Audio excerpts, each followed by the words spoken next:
Boa noite, pessoal. Quem entrou por último, sejam todos bem-vindos. Quem quiser, como eu já disse, quiser deixar a câmera ligada, fiquem à vontade. Bom, meu nome é Ana Lívia, eu sou coordenadora do Núcleo de Direito Empresarial do IEAD, né, o Instituto de Estudos Avançados do Direito. Eu estou aqui hoje com ilustres colegas, advogadas, que vão dividir esse painel aqui hoje comigo, né? A gente tem bastante tema interessante aqui para conversar. A gente estava aqui conversando uns minutinhos antes, né? Falando da importância do direito empresarial, do direito societário, né? E que também, até mesmo da dificuldade que algumas pessoas têm com o tema. A Bruna, né, que está despontando como uma pessoa muito, além de ser extremamente inteligente, que sabe passar uma mensagem de uma forma mais fácil, né, que acaba acessando mais a todos, né, e também a doutora Fernanda Moy, que, bom, mas deixa eu fazer direito aqui, eu vou começar a apresentação, vou apresentá-las, né, para depois a gente dar efetivo início. A doutora Fernanda Moy, primeiramente eu gostaria de te agradecer muito por você ter aceitado o nosso convite. A doutora Fernanda é doutora em História pela UFG, é mestre em Direito pela Universidade de Ribeirão Preto, é professora da PUC Goiás, da UFG, tem vasta experiência na área de Direito, com ênfase em Direito Empresarial, Direito e Literatura, História do Direito e Direito Internacional Público, é coordenadora do Grupo de Estudos em Direitos Humanos e Direito Penal Internacional. Atualmente está no estágio pós-doutoral no programa de pós-graduação em Direito e Políticas Públicas da UFG. E além desse currículo maravilhoso, eu gostaria muito de destacar aqui o quanto a gente tinha falado antes também, né? Eu acho que a sua maior missão, professora, você consegue atingir na docência, porque não tem um aluno seu que eu conheci que não é apaixonado por você e que não se apaixonou pelo tema, né? Que não se apaixonou por empresarial. Eu, infelizmente, não tive a honra de ser sua aluna, mas todos que falam para mim de você falam com brilho no olho, falam com amor, falam assim com admiração. Então, assim, saiba que você atinge muito bem o seu objetivo enquanto professora. Muito obrigada por você ter aceitado nosso convite. Ana, muito obrigada. Eu fico assim emocionada em ouvir você falar, porque o direito empresarial, eu sempre brinco com isso, não é uma das 10 preferidas na graduação, né? Então, tem aqui a Bruna, que já foi minha aluna, e também tinha o problema de que dizem que eu falo muito rápido, né, Bruna? Eu também. Então, tem a questão do direito empresarial não ser uma das matérias mais queridas pelos alunos da graduação. E, assim, vou pedir para o Daniel Neves tapar os ouvidos, porque o Daniel está começando iniciação científica comigo ali na UFG. Matheus, que bom revê-lo! Matheus é meu aluno também, queridíssimo. Assim, eu costumo dizer que o empresarial, ele, além de ter um fator que complica, né, ali na graduação, que é o direito civil, eu penso que muitas das dificuldades que os alunos encontram em direito empresarial, eles trazem ali do direito civil, e a Bruna, acho que ela pode falar muito melhor disso do que eu, porque ela está ali no dia a dia, na prática, vai inclusive agora, né, ter o curso dela sobre contratos.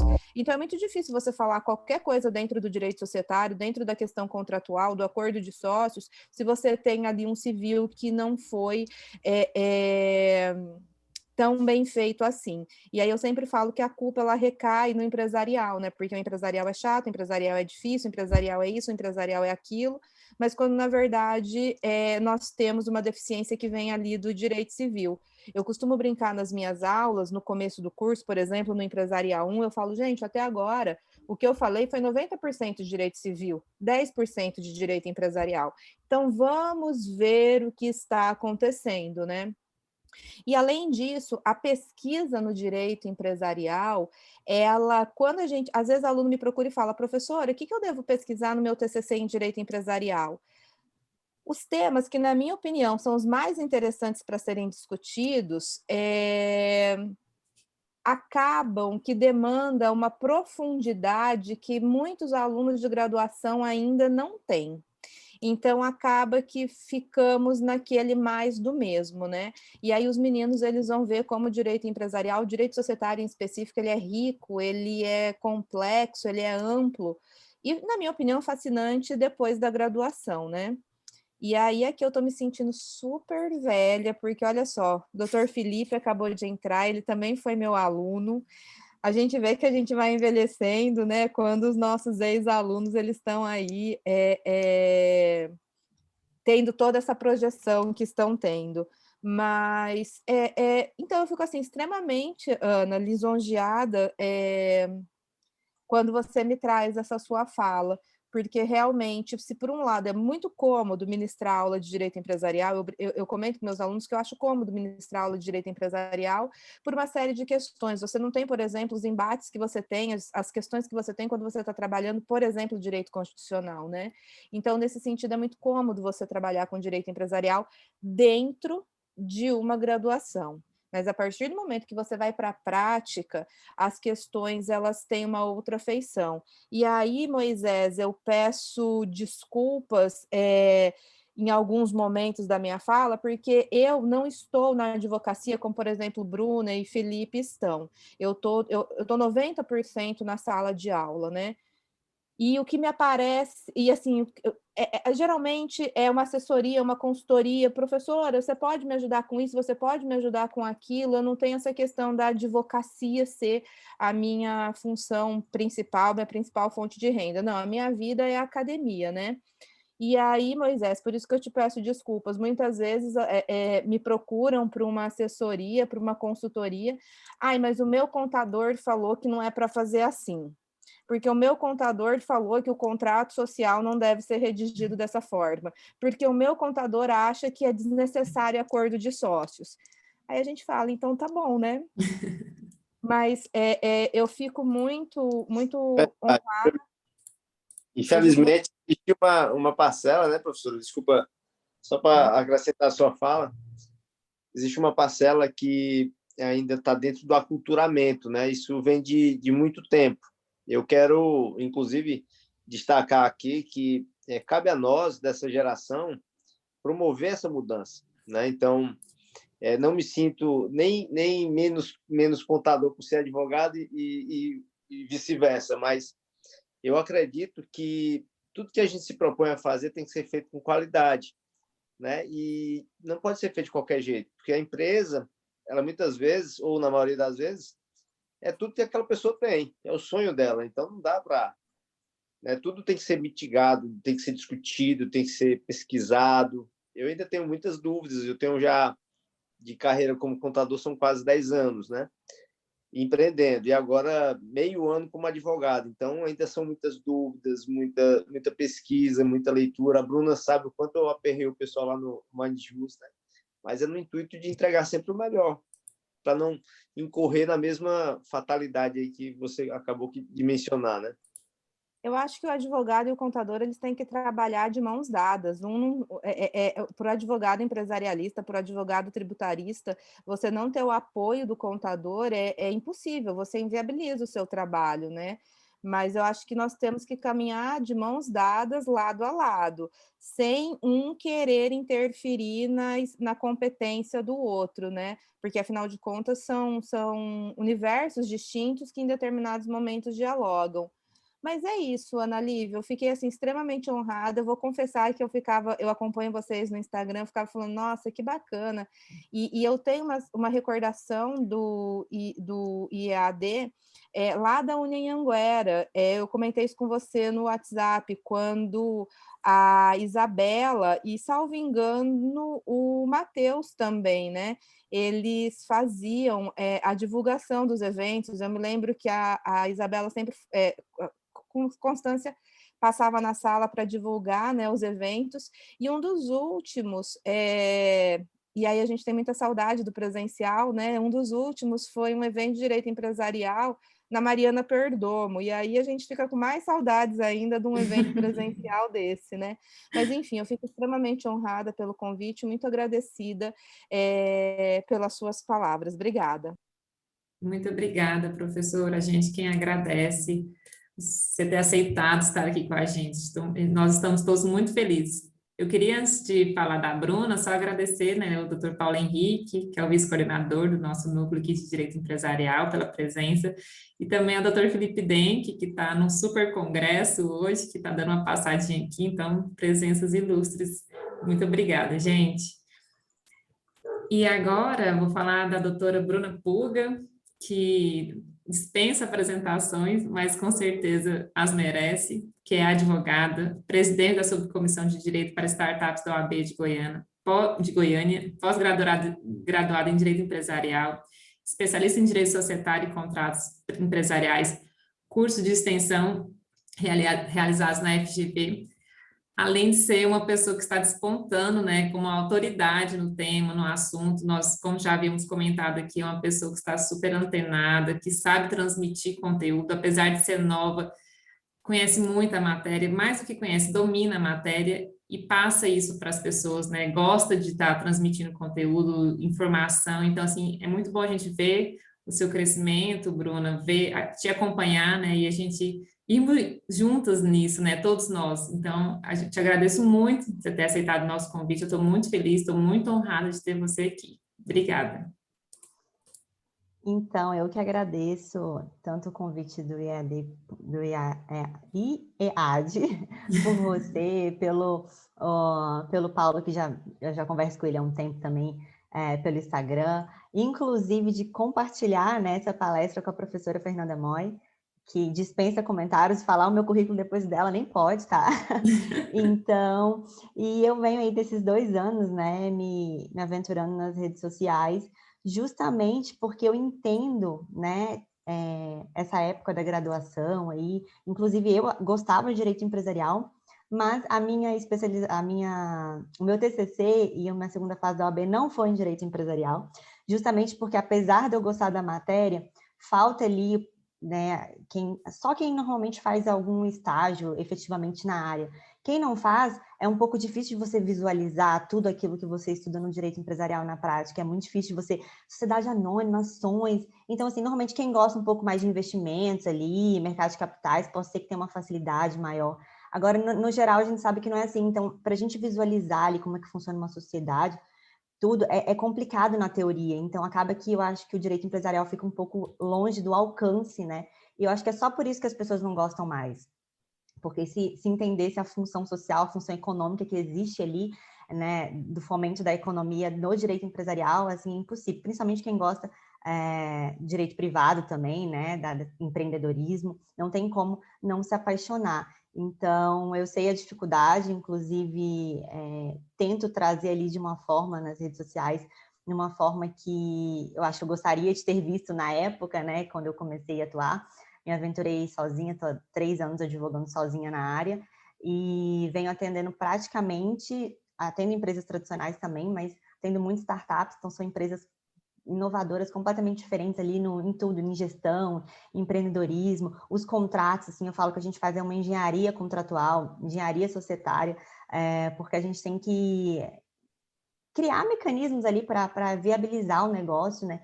Então, essa dinamicidade do direito empresarial que eu gosto, essa liberdade contratual também que a gente tem ali de fazer um acordo de sócio, estipular alguns mecanismos diferentes. E como a Fernanda bem falou no começo, tem que ter uma base ali do direito civil, né? Ali da parte contratual, direito de obrigações, porque basicamente eu que atuo praticamente com extrajudicial, né? Não faço contencioso, aquela parte de recuperação, é basicamente o quê? Contratos.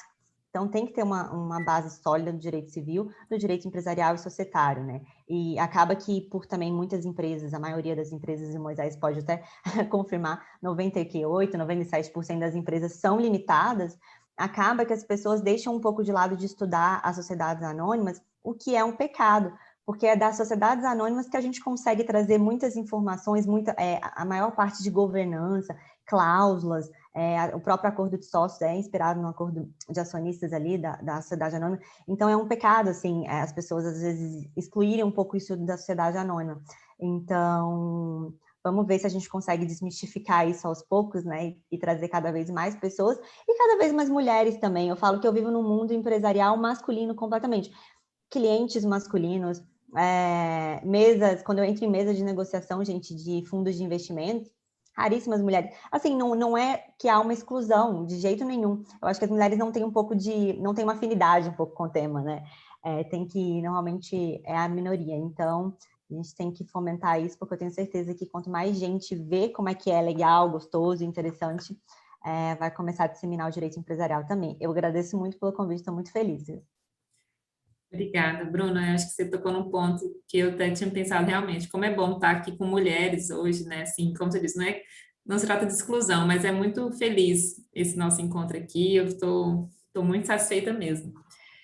E agora eu acho que a gente já pode dar início, né, à nossa palestra. Vamos aprender bastante aqui, né? O nosso tema que é as formas de resolução de impasses entre sócios, né? E a exclusão dos sócios também na sociedade limitada.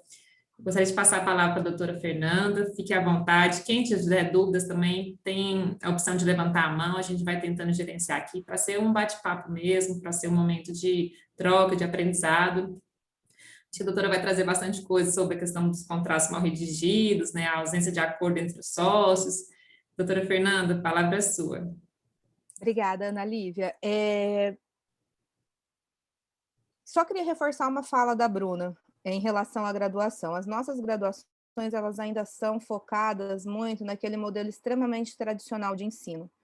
Abriu-se um pouco a grade agora para novos direitos, digamos assim, mas quando nós vamos para a prática, eu acredito que... Eu estou em 3 universidades, né? Eu estou na UFG, na Unigoiás e na PUC.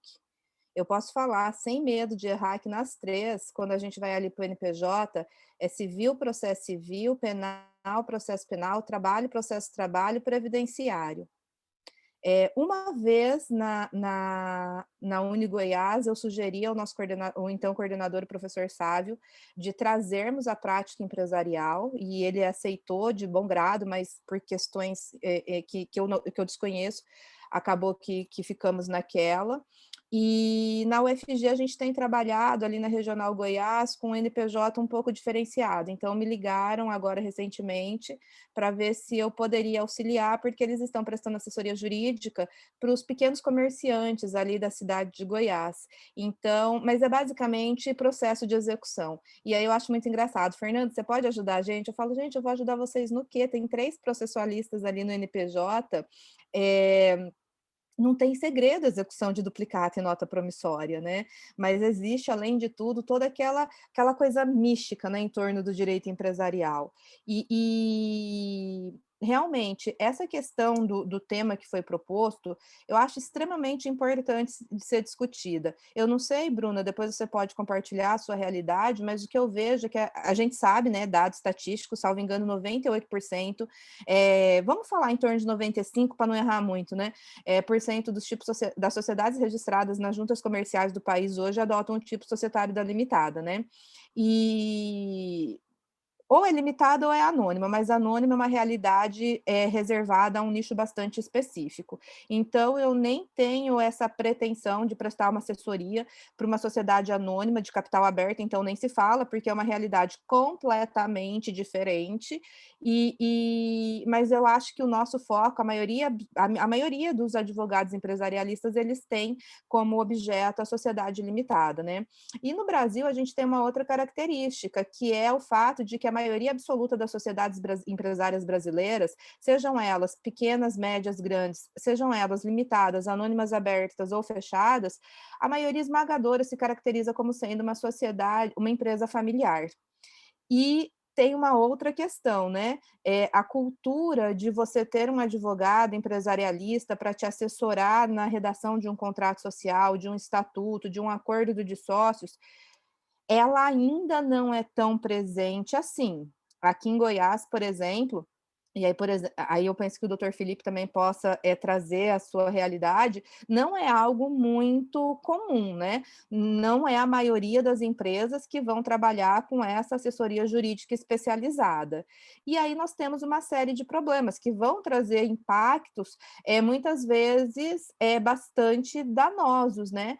O ano retrasado, em 2019, o último congresso que eu participei ali, aquele Congresso de Direito Empresarial do Centro-Oeste, que o professor Franco e a Eliane realizavam, o último evento que eu participei ali com eles foi exatamente sobre isso, que foi a questão da sociedade da empresa familiar no Brasil, né? E quais são os problemas daí advindos. E nós temos dados que são raras as empresas familiares que chegam até a 4ª geração, porque sempre surgem conflitos, então, em média, na 2ª, 3ª geração, você começa a ter conflitos extremamente sérios que acabam acarretando a dissolução da sociedade. Então, eu não me lembro agora qual é o percentual, mas isso é fácil da gente encontrar. São poucos os casos, né, de sociedades, de empresas familiares que chegam até a 4ª geração. E aí, eu fiquei me perguntando, quando a Ana me apresentou o tema para a gente conversar hoje, né? Exclusão dos sócios nas sociedades limitadas, formas de resolução de impasse entre sócios. Eu tenho falado, né, agora recentemente eu prestei uma assessoria para uma empresa de médio porte, uma sociedade limitada de médio porte. A gente tem que, primeira questão, superar aquela cultura da judicialização, né? Eu penso que, sobretudo quando nós estamos trabalhando em direito empresarial, quanto menos você judicializar, na minha opinião, significa que o seu trabalho foi melhor realizado. Você fez toda ali, vou usar a sua expressão, Bruno, uma engenharia contratual, uma engenharia societária, você fez o seu trabalho tão bem feito que você não precisou judicializar. Então, eu realmente penso que 2 questões culturais. Primeira, a gente ter a cultura do advogado, da assessoria jurídica especializada quando você está trabalhando com direito empresarial. Segundo, a gente acabar com essa ideia de que quanto mais processo eu tenho, melhor advogado eu sou. Eu penso que, sobretudo, quando a gente está trabalhando na esfera do direito societário, quanto menos você judicializa, mais interessante é o seu trabalho. E aí, a realidade ela é muito diferente, né, do que a gente estuda ali na faculdade. É muito fácil falar de exclusão de sócio numa sociedade limitada. Eu poderia vir aqui e falar do artigo 1030 e do artigo 1085. Vamos excluir o sócio. Quando que eu posso excluir o sócio numa sociedade limitada? Bom, eu tenho aquelas hipóteses de exclusão, sócio remisso. Quem é o sócio remisso? O sócio remisso é aquele que não integralizou as cotas subscritas, que, estando em mora, foi notificado pela sociedade, passou-se o lapso temporal de 30 dias, ele é considerado sócio remisso. O que pode acontecer com esse sócio remisso? Ele pode ser executado. Eu acho uma péssima solução, porque eu já estou criando uma animosidade entre os sócios. Pensa, uma sociedade, Ana, eu, você e Bruna. Bruna não integraliza as cotas subscritas. Vamos executar a Bruna? A coisa já começa errado. Você já vai criar um conflito entre sócios nesse caso. Sócio remisso tem um outro problema, se a gente for lembrar do 1052, né? Enquanto as cotas não estiverem totalmente integralizadas, todos os sócios respondem solidariamente pelo saldo remanescente. Aqui a gente poderia pensar no quê? Olha, aquele sócio que não cumpre com o dever de integralização de cotas, aquele sócio que é notificado e se coloca na condição de sócio remisso, e aí eu acho que um acordo de sócio é importante nesse sentido, vamos reduzir a sua participação no quadro societário ao que ele efetivamente integralizou. Nós temos ali a questão da falência ou da insolvência do sócio, a questão da liquidação da cota penhorada. Ali também não tem nem como judicializar, né? Se todas as minhas cotas são penhoradas pelo meu credor particular, artigo 1026, eu estou excluída de pleno direito à sociedade, eu não tenho nem o que discutir. Mas eu penso quais são as 2 grandes questões que dialogam diretamente aqui com o tema proposto.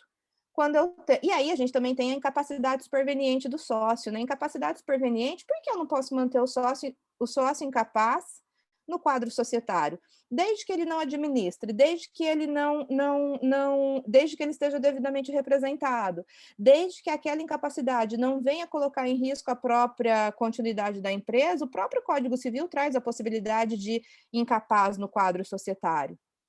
Pensando no objeto que foi proposto, eu pensei o quê? Onde que a gente pode discutir? Onde que a gente tem problema prático?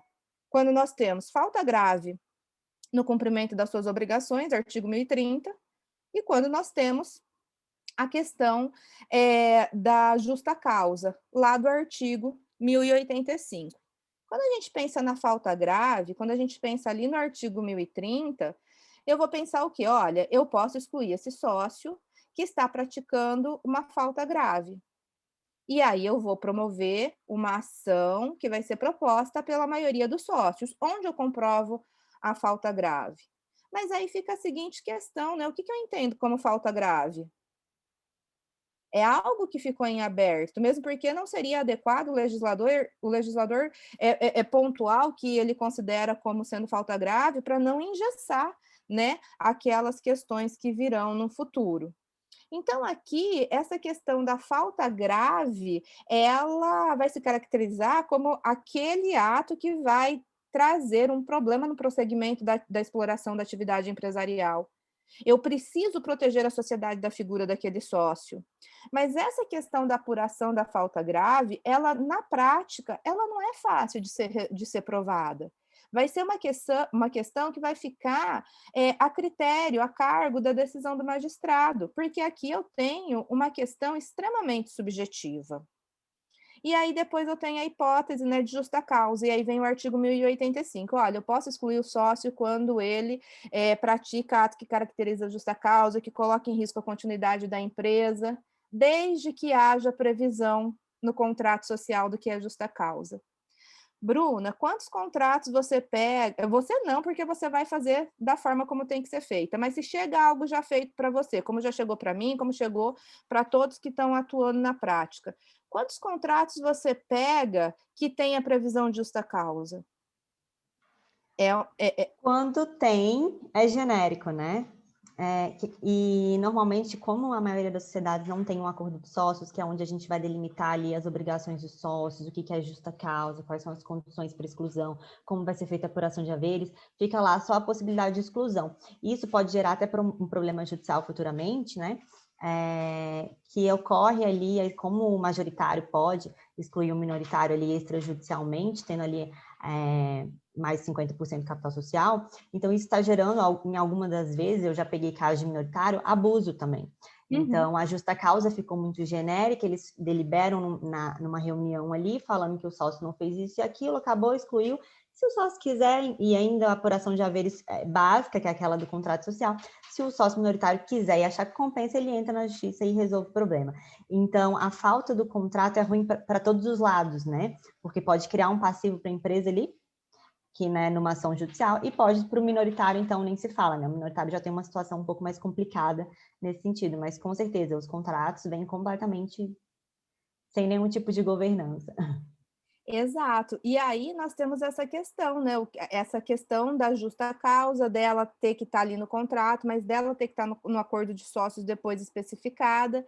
E aí nós temos exatamente essa situação. Para eu afirmar que tem a justa causa, eu preciso comprovar, né, que aquilo está colocando em risco a continuidade da própria empresa. Mas, mais uma vez, nós estamos falando numa ação judicial. E quando nós pegamos ali o Código de Processo Civil 599 a 609, onde vai falar da dissolução parcial da sociedade, eu não tenho um processo tão fácil assim, né? Eu não tenho um processo tão rápido assim. E quando nós estamos trabalhando direito societário, aí eu vi aqui no chat a Carolina falando que ela está tentando solucionar uma questão de exercício do direito de retirada em sociedade em comum. Nenhum dos sócios entra em acordo acerca do valor a ser pago, e ela está tentando ao máximo evitar a judicialização, porém está difícil. Bruna, eu não sei você, mas a primeira coisa que me vem à cabeça é o seguinte: o contrato foi um contrato que poderia ter trazido como que vai ser feita essa apuração de haveres para eu não cair ali, né, na regra do 1031. E aí você tem a questão de ser uma sociedade em comum, né, o que eu acho que acaba dificultando mais um pouco pela questão da sociedade não ter personalidade jurídica. Mas eu vejo que, na grande maioria dos casos, quando a gente está ali na advocacia, na assessoria societária, a gente acaba sendo um mediador, antes de mais nada. onde você tenta conciliar aquelas partes que estão num nível de desgaste bastante elevado.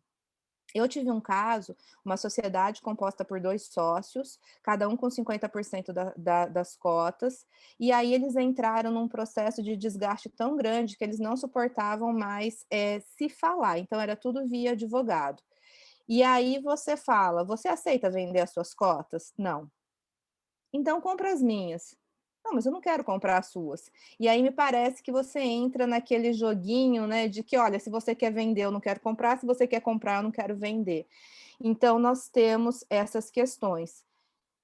E aí a gente vai pensar o quê, né? O que, que pode ser feito? E algo que tem sido bastante discutido, e eu me lembro que esse foi o tema da minha primeira participação ali no Congresso, né, de Direito Empresarial, em 2017, a questão da mediação e da arbitragem para a resolução de conflitos societários. A questão da mediação e da arbitragem é extremamente interessante. E aí, Bruno, eu resgato a sua fala ali do início, né? É uma pena não estudarmos sociedades anônimas por estar distante da nossa realidade. Porque é lá da Lei 6.404 que eu vou retirar muita coisa para usar aqui nas sociedades contratuais, na sociedade limitada, né? A exemplo que você citou, o acordo de acionistas, que vai ser a minha base, né, para o bom entendimento, depois a boa redação do acordo de sócios. E a gente sabe muito bem que ali na sociedade anônima, na Lei 6.404, eu tenho previsão para arbitragem. Eu tenho ali a questão, depois agora, né, uma polêmica que foi superada, né, acerca da cláusula compromissória, exatamente para que eu proteja o acionista minoritário. Mas e essa questão da mediação e da arbitragem? A questão da cláusula compromissória nos contratos sociais de uma sociedade limitada? Mais uma vez, eu particularmente, isso aqui é uma questão minha que eu comento com meus alunos. Eu acho extremamente importante, quando você vai redigir um contrato social de uma sociedade limitada, você trazer ali a previsão da aplicação supletiva da Lei 6.404, a regra do artigo 1053. Porque, muito embora o Código Civil ele seja silente nessa questão da mediação e da arbitragem nas sociedades contratuais, se aquela minha sociedade limitada ela é regida supletivamente pela Lei 6.404, eu tenho essa possibilidade. E qual é a grande vantagem? E aqui eu penso que não seja o caso da gente entrar em mediação, arbitragem, cláusula compromissória, nada disso, mas qual é a grande vantagem de uma arbitragem, por exemplo, numa sociedade limitada? Eu acho que a principal vantagem é a questão da especialização dos árbitros. Muitas vezes, e aí aqui em Goiás nós temos um problema sério, a meu ver, de não termos uma vara especializada. Muitas vezes, quando da judicialização da questão, eu tenho um magistrado que entende de tudo, mas que ele não tem uma atuação muito forte no direito empresarial, mesmo porque quando a gente pega a prova de concurso para a magistratura aqui de Goiás, o empresarial ele está colocado ali no meio do direito civil e as questões elas são bastante superficiais, né? Então você não tem esse preparo. Então, primeira questão, a especialização do árbitro, o fato de que é um processo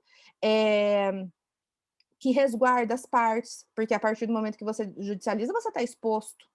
E quais são as consequências que você pode ter dessa exposição, por exemplo, num cenário de crise? Então, pensando aqui nessas questões, eu gosto muito da ideia da arbitragem. E depois, é claro que a gente pode pensar no uso, né, de deadlock provisions, mas isso daí eu vou deixar para a Bruna falar, porque ela é especialista nisso.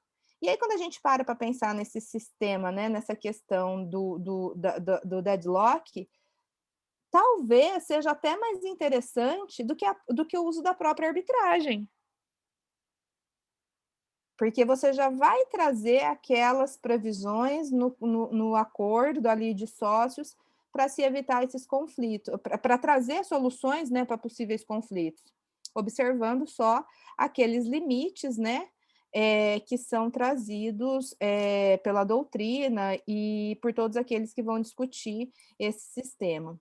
Mas eu penso que é isso. Não, só ia falar assim, e a arbitragem, ela é muito cara, né? É muito lindo, é muito bacana, Mas para você, para uma arbitragem que vale a pena, você tem que estar disposto a desembolsar muito, né? Então tem esse ponto que a gente tem que sopesar bastante. Sim, e a arbitragem tem uma questão, né? A arbitragem ela é linda, lá no mundo da SA, em específico da SA aberta.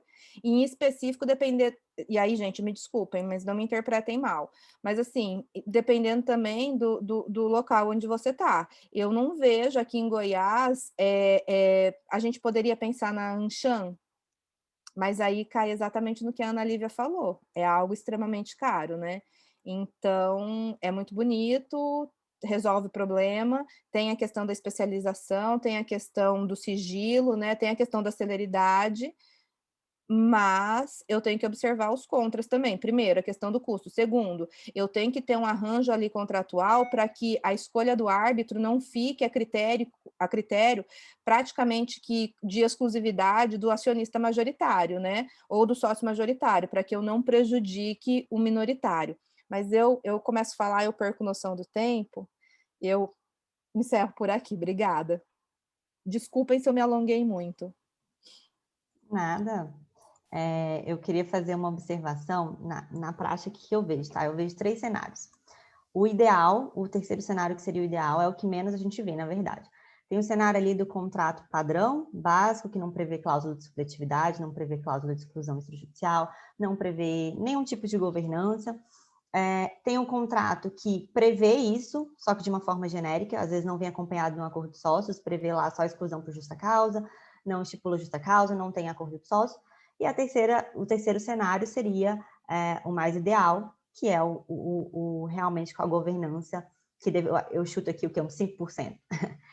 Muito disso também não só de visão do empresário de procurar, porque eu acho que hoje os empresários estão até um pouco mais ressabiados, às vezes aquele empresário que chega para mim com mais conhecimento é normalmente aquele que já se ferrou, assim, desculpa a palavra, no passado, então ele já sabe, olha, já aconteceu isso comigo, eu quero resolver esse problema aqui. Agora, normalmente quando o empresário está começando em startups, bem no começo, gente nova, apesar deles buscarem muito na internet, acaba que eles pegam modelos na internet, é melhor do que nada, mas acaba que esse pessoal não tem muito uma noção, e eu acho que dos próprios advogados, tá? Que muita gente quem faz não é nada contra falando mal dos nossos colegas, mas muita gente às vezes faz, não são especializados em direito societário, não tem uma visão holística do mercado. Então, assim, para a gente conseguir fazer um plano de estruturação, claro que não existe contrato perfeito, né? Mas a gente tem que conseguir visualizar todos os problemas que podem ocorrer ali para a gente conseguir fechar. E isso vai depender da sociedade, né? Se é uma sociedade ali de 2 sócios, 2 sócios, 50%, 50%, olha como é que é difícil. Se tiver um embate ali na hora de resolver um conflito, um empate, o que a gente vai fazer? Agora, se é uma sociedade pulverizada, já que tem um majoritário, e aí tem um minoritário com 10%, e aí vai depender de quem que a gente está, né? Se a gente foi contratado pela empresa, se a gente foi contratado pelo minoritário, isso também depende muito. Claro que se a gente está sendo contratado pelo minoritário, a cláusula de exclusão, vamos tirar essa cláusula aí. Agora, se a gente já tiver pela empresa, pelos majoritários, é diferente. Isso vai muito também de para que lado a gente está. Mas eu creio que falta muito essa visão macro dos profissionais que atendem essas empresas, inclusive com algum mínimo conhecimento. Eu falo mínimo porque o meu conhecimento em contabilidade é mínimo, mas assim, um conhecimento básico para pelo menos você conseguir orientar o cliente. Falar, procure um contador, porque o que acontece? Na cláusula de exclusão lá, aí tem a previsão de cláusula de exclusão extrajudicial. Aí, só que não tem como vai ser a apuração de haveres, não tem como que vai ser o pagamento. E aí, na hora de que der um problema, exclui, como é que está lá no Código Civil? Valor patrimonial presente, pagamento em até 90 dias à vista. E aí, por que não procura um contador, né? Ou o advogado indica um contador para ver qual que seria a melhor forma para aquele tipo de sociedade? Sei lá, um fluxo de caixa descontado, patrimônio líquido, valor presente líquido. Existem diversas formas de se calcular um valor de uma empresa que com certeza não é o valor patrimonial presente. Principalmente se a gente se falar de empresas aí, essas empresas novas, modernas, que a gente vê, trabalha ali com projeção futura, né, de caixa. Ela tem, eu falo até valuation imaginário, porque a gente trabalha com futuro. Imagine se um sócio resolve sair agora, um sócio é excluído agora. Então, falta um pouco, assim, ao meu ver, uma visão um pouco mais holística. E aí eu sempre as pessoas me perguntam no direct, Bruna, como é que você faz? Tal. Eu falei, gente, eu não comecei diferente de ninguém, tá? Eu não trabalhei em grandes bancas em São Paulo que tem operações de M&A, então nunca tive dentro, os maiores clientes, graças a Deus eu estou conseguindo pegar trabalhando no meu escritório, mas a dica que eu dou assim é ler muitos contratos. Procura contrato, vai lá no site da junta comercial, lê o máximo de contrato possível. Quando a gente lê os contratos, a gente fala, poxa, que cláusula interessante, é porque se essa cláusula está aqui, já aconteceu um problema desse. Então, a gente começa a ampliar a nossa mente para conseguir ali ver, mesmo sem a prática, às vezes, né, ver que problemas que podem ocorrer. Judiciário, acabou de sair uma decisão agora, um julgado de um recurso especial, falando sobre o contrato também estava nesse caso de apuração de haver, estava omisso, e tentaram ali colocar a decisão judicial, que era para ser fluxo de caixa descontado, que era o comumente utilizado ali na empresa, o judiciário falou, não, vai ser o que está previsto na lei. Então, valor patrimonial presente. Então, olha só, olha a cagada das pessoas. Imagina uma empresa tendo que desembolsar em 90 dias, dependendo ali de como é, né, o valor dessa empresa, 90 dias para o sócio que se retirou. Isso aí pode até afundar a empresa, cria um passivo ali gigante para a empresa, cria um empecilho. Então, assim, são pequenos detalhes que fazem completa diferença. E isso eu nem estou falando de acordo de sócio, a gente pode estipular no contrato social, que às vezes o acordo de sócio é um documento um pouco mais complexo, tem que ter uma governança, então a pessoa, normalmente a empresa que está começando não quer ter esse custo, né? Então, tem como fazer um contrato social registrado ali, bonitinho, que preveja pelo menos essas cláusulas básicas, né? E, inclusive, com a supletividade da SA, a gente tem, Fernanda, não sei se você... Vou falar um pouco mal aqui do Código Civil, mas o Código Civil não é bom para as sociedades, né? Ele é péssimo, na verdade. Então, a gente tem que emprestar ali das sociedades anônimas. Então, A títulos de deixar... crédito em específico, né? Desculpa te Sim, interromper. sim, sociedade limitada, não é? Então, a gente tem que realmente olhar ali. E aí, quando naquele segundo caso que eu falei que normalmente as empresas têm ali um mais ou menos feito, aí a gente chega até às vezes numa cláusula num acordo de sócio, numa cláusula de arbitragem, mas uma cláusula de arbitragem completamente assim aleatória, às vezes os empresários não sabem nem o que é arbitragem, coloca lá uma câmara que eles não sabem quem que é o árbitro, não sabe como é que vai ser feito o pagamento do árbitro, não sabe quem que vai ser, como é que vai ser julgado, quais são as causas, né, ali os objetos, porque a gente pode colocar cláusula compromissória para alguma cláusula específica, e não necessariamente para o contrato inteiro. Então, fazem umas coisas muito assim, acho que achou no modelo, achou que ouviu falar que era melhor, sem pensar nas consequências. E a partir do momento que, né, que nem você bem falou, Fernanda, a partir do momento que coloca a cláusula compromissória ali, acabou, não vai para o judiciário. Não, o juiz competente ali é a arbitragem. E aí, se você for um sócio minoritário, dinheiro, é caro, tem as vantagens, claro. Então, normalmente, o que a gente costuma fazer, tá? E já dando até uma dica prática, dependendo da sociedade, a gente nem coloca essa cláusula compromissória. Agora, se é uma cidade que já tem um faturamento legal, tem um valor legal, a gente costuma colocar assim, sei lá, estou dando um valor simbólico aqui. Até 200 mil vai ser resolvido por mediação, judiciária, acima de 500 mil, para compensar o custo, né?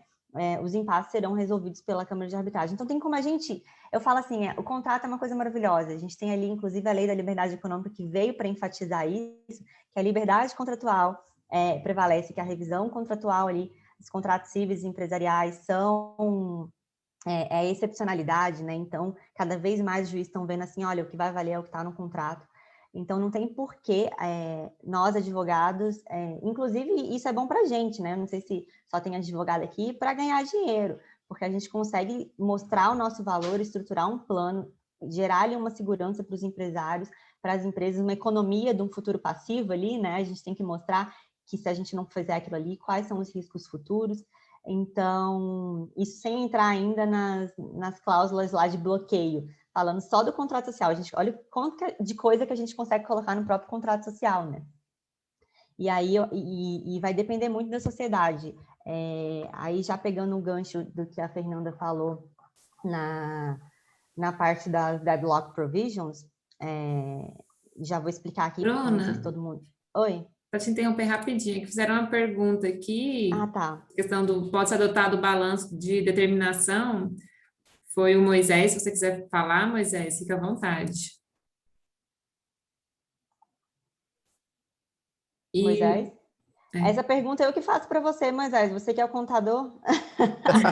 Não, é porque o balanço de determinação, assim, eu pensando, né, nas pequenas e médias empresas, de repente fica uma questão que pode favorecer encontrar esse ponto de equilíbrio, né, da dissolução. E aí você vai trazer, por exemplo, na parte dos ativos, a valor presente, a valor de mercado, por exemplo. Né? Eu digo assim, mas aí eu pergunto, Normalmente poderia esse valor caber presente... no acordo Pode de falar. sócios, né? De repente você já coloca que lá no acordo de sócios, no caso de dissolução societária, a modalidade poderia ser essa. Sim, normalmente o valor presente a gente vê mais em empresas maiores, com faturamentos maiores, que já tem uma estabilidade no mercado, mas é possível, sendo ali como um acordo com a realidade da empresa, que nem você sabe ali, melhor do que a realidade contábil, a realidade financeira da empresa, se aquele for o melhor modo de avaliação, ótimo. E um outro ponto também que você tocou aí, Moisés, que é interessante, é que a gente pode estipular formas de cálculo de apuração de haveres e formas de pagamento diferentes para cada caso. E não em cada caso mesmo que eu falo dentro do próprio contrato. Por exemplo, um sócio excluído por justa causa. A gente pode estipular uma métrica para calcular a apuração de haveres dele ali, até com um desconto de uma indenização, por exemplo, e uma forma de pagamento mais diluída, por exemplo, do que num caso de um sócio falecido pagar para os herdeiros. Aí já é uma outra forma que a gente pode calcular ali no valuation da empresa. Ou então, caso ali de um ex-cônjuge, né? Como é que vai ser calculado? Então, a gente pode, inclusive, variar esse cálculo. E eu vejo muito isso nessas empresas inovadoras, porque como tem aquela pulverização maior do capital social, tem ali aqueles mecanismos de um colaborador que vai virar sócio, tem todo aquele mindset das empresas, né, inovadoras, que a gente conhece bem.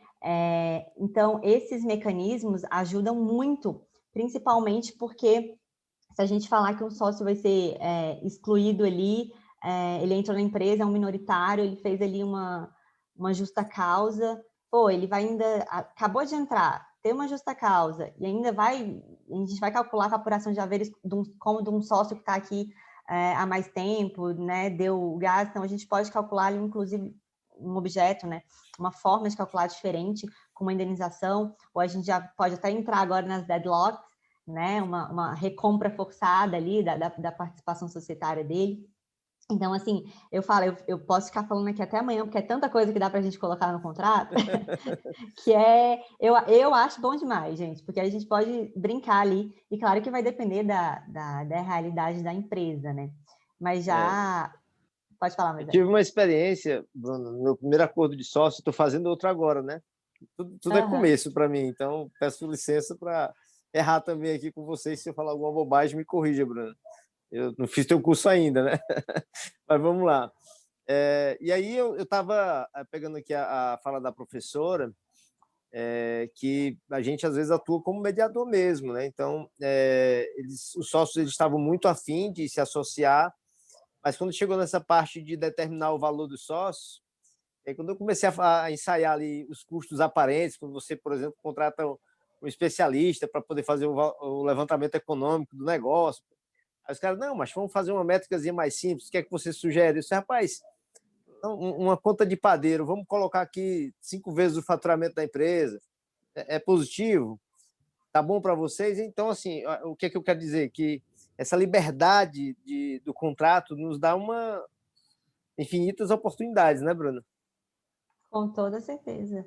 Só imagina se essa pessoa sair da sociedade bem em época da pandemia, hein? Imagina, 5 meses atrás. Mas aí cada um entra por risco aí. É o risco do Eles negócio, falaram, né? eles falaram assim, E, tipo, a média, né? Vamos lá, pega aqui a média e multiplica por 5 vezes, por exemplo, que a gente, inclusive, foi o que a gente definiu, né? Pega a média anual e multiplica por 5. Aí, beleza, tá bom para você, então vamos para frente. é a realidade da empresa, que nem eu falo, né? Tem um princípio que eu adoro falar ele, que é o princípio da intervenção mínima do Estado. Se a empresa, ninguém sabe melhor do que os próprios empresários, empreendedores ali, para regular as regras da casa deles, né? Então, se eles não fizerem isso, o Estado vai fazer. E o Estado vai fazer da forma mais genérica e, enfim, né? Que a gente conhece ali, principalmente as limitadas no Código Civil. Então, para que deixar para um terceiro fazer isso, se vocês podem fazer isso? Graças a Deus, eu vejo um aumento aí de procura o pessoal já está ficando mais antenado, já está, olha, eu já vi que aconteceu isso, ou então tem um colega ali que divorciou, a mulher dele penhorou cotas, e agora? Como é que a gente bloqueia isso? Como é que a gente faz isso? Então, eu acho que as pessoas estão ficando um pouco mais espertas. Graças a Deus, né? O mundo digital também veio aí para informação ser mais fácil. Bruna, Mas, oi, eu só posso rasgar uma seda aqui para você? claro. Que Não, honra. não, é de verdade, assim, o pessoal que me conhece mais próximo fala que os nós, eu, meu pai, minha irmã, minha filha, nós somos muito esquisitos. A gente não é de elogiar e a gente não sabe receber elogio. Então, mas aí, então assim, eu só quero dizer que é realmente muito sincero isso que eu vou te falar. Eu sou um tanto bom mais velha que vocês, né? E eu venho de uma realidade onde questão contratual era algo menor. E eu venho de uma realidade, eu me formei tem 20 anos, né? Faz 20 anos agora, em 2021, que eu me formei. Eu venho de uma realidade, e eu estudei numa faculdade extremamente tradicional. Eu tive 5 anos de civil, 5 anos de processo civil, só para vocês terem uma ideia, extremamente legalista. Então, o que eu quero dizer é o seguinte, e eu vivi isso no mestrado também. Meu mestrado foi em Direito Internacional Público, onde eu dei ênfase para Direito Econômico, Defesa da Concorrência, e acaba você que entra no empresarial, né? E eu me lembro que uma das matérias era Direito Internacional Público, mas tínhamos que ver Direito Internacional Privado também. Fomos lá analisar contratos internacionais, contratos de comércio internacional. E eu fiquei assim, foi o primeiro contato que eu tive com esses grandes contratos, eu fiquei besta de ver como que era um contrato redigido nos Estados Unidos, um contrato redigido na Europa e um contrato redigido no Brasil. Contrato redigido, isso eu estou falando há 20 anos, porque eu saí da faculdade e fui direto para o mestrado. Contrato redigido no Brasil, e aí eu estou falando de sociedade de grande porte, que está atuando no cenário internacional, 5, 6 laudas. Você pega um contrato norte-americano, é um calhamaço. Eu participei semana retrasada de um evento com o professor André e com o Leonardo Honorato. O Leonardo Honorato falava o seguinte, que ele foi para uma mesa para renegociar contrato com o norte-americano. E eles falavam assim, revisar contrato? Não existe isso de revisar contrato aqui. Como que vocês pensam nessa coisa de revisar contrato? Então, eu fico extremamente feliz de ver essa questão de como os contratos estão sendo revistos. Eu acho a lei da liberdade econômica nesse sentido que você falou é preciso, sabe? Ninguém sabe melhor de seus interesses do que os próprios sócios. E é muito interessante que eu acho que isso ainda permeia essa geração nova de vocês. Às vezes eu peço para meus alunos redigirem um contrato social e um acordo de sócio. Mas, professor, eu posso pôr isso? Eu falo assim, amor, você pode pôr o que você quiser. É direito patrimonial disponível. Desde que não ofenda norma de ordem pública, sabe? E aí onde eu ia rasgar a seda para você. A gente vê o seu Instagram, eu falei que eu estou sempre no seu Instagram olhando as dicas, e isso acaba eu trazendo também, criando também esse hábito de se procurar essa assessoria especializada. Então, realmente, para quem está nessa brincadeira há 20 anos, ver na prática como as coisas estão mudando para melhor, realmente é muito satisfatório. Desculpa ter te cortado. Nada. Não, mas é isso mesmo. E até você falou do André, eu tive uma live com ele, a gente falando justamente da lei da liberdade econômica. E a gente comentou lá, e ele bem falou, que as pessoas também, como elas veem um civil malemar na faculdade, e muito direito consumidor também, o direito empresarial é um pouco renegado, as pessoas chegam no direito empresarial e querem trabalhar no direito empresarial com a mentalidade de contrato de consumidor. Né? Eles não conseguem ter essa diferença que existe ali, em regra, uma simetria contratual, que a gente não está falando de uma pode acontecer? Pode, mas é a exceção da exceção ali, de uma parte hipossuficiente, a outra não. A gente está falando de dois empresários que assinaram e sabem que estão assinando, né?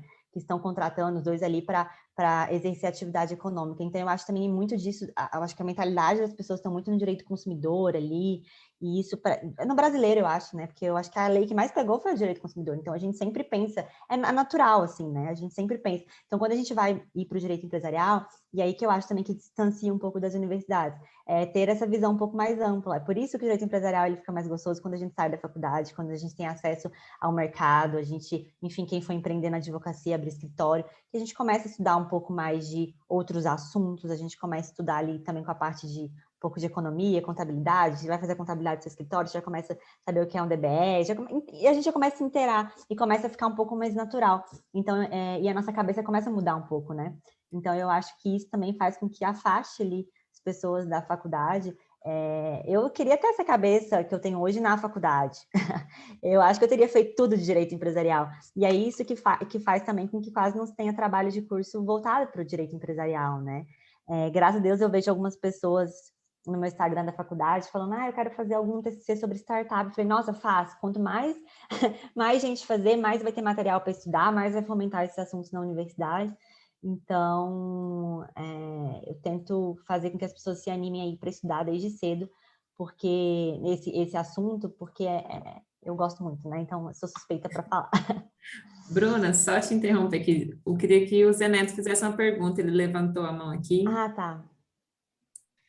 Boa noite, Mas Bruno, tudo bem? Fernanda Mota, tudo bem, professora? Eu não tive a oportunidade de Oi. falar com a senhora, mas é um arrependimento que eu levo comigo até hoje, eu carrego comigo.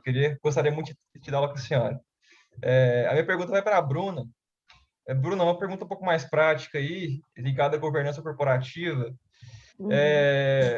Você, tendo em vista a última decisão aí, resolução do DREI, né, que permitiu a possibilidade da sociedade limitada de subscrever cotas preferenciais sem direito a voto, você adota isso na sua prática aí para captar recursos para o seu cliente, ou você opta por ficar com o pé atrás aqui, porque, assim, ok, a gente falou aí de liberdade econômica e tudo mais, mas o Brasil, a gente sabe que toda vez o judiciário gosta de ir lá e falar, não, porque isso aqui fere o tipo da limitada, tem até teorias doutrinárias nesse sentido, né?